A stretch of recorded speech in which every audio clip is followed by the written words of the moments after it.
Hi, welcome to சமைத் மையில்.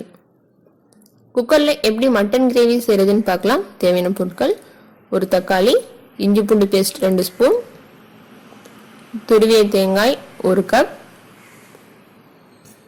கடுகு 1 spoon, உளுந்தம்பருப்பு 1 ஸ்பூன், கடலைப்பருப்பு 1 ஸ்பூன், கருவேப்பிலை 1 கொத்து, வரமிளகாய் 4, சின்ன வெங்காயம் 1 கைப்பிடி அளவுக்கு, 2 ஸ்பூன் எண்ணெய், மட்டன் மசாலா 4 ஸ்பூன், காரத்திற்கேற்ப வரமிளகாய் தூள், தேவையான அளவு உப்பு, தேவையான அளவு மஞ்சள் தூள், 1/2 கிலோ மட்டன். இப்போ நம்ம குக்கர் வச்சுக்கலாம். குக்கர் நல்லா ஹீட் ஆயிடுச்சு. எண்ணெய் சேர்த்திக்கலாம். எண்ணெய் நல்லா ஹீட் ஆயிடுச்சு. கடுகு சேர்த்திக்கலாம்.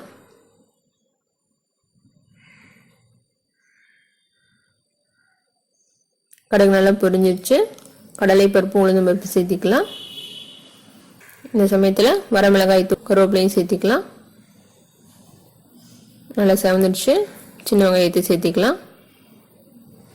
மிளகாய் கொஞ்சம் சீக்கிரமாக செவந்துடும். அதனால் உடனே வெங்காயம் சேர்த்திக்கிட்டேன். மிளகாய் நல்லா செவந்ததுக்கப்புறம் வெங்காயம் சேர்த்திக்குங்க.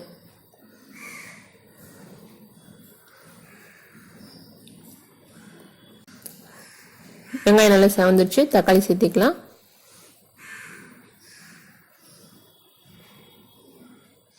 உப்பு சேர்த்திக்கலாம். தக்காளி சீக்கிரமாக வதங்கிடும்.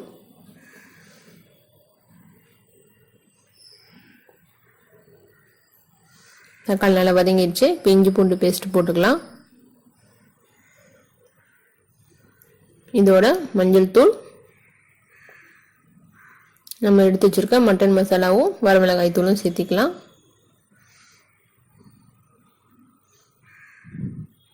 நான் 2 ஸ்பூன் வரமிளகாய் தூளும் 4 ஸ்பூன் மட்டன் மசாலா சேர்த்திருக்கேன். இப்போ நம்ம வாஷ் பண்ணி வச்சிருக்க மட்டன் சேர்த்திக்கலாம். போட்டு நல்லா பரட்டி விடுங்க. ஒரு 2 நிமிஷம் மிதமான சூட்டில் இது வதங்கட்டும். குக்கரை மூடி வச்சுக்கோங்க. நல்லா வதங்கிருக்கு. உங்களுக்கு பாருங்க, அதுவே தண்ணி விட்டுருக்கு.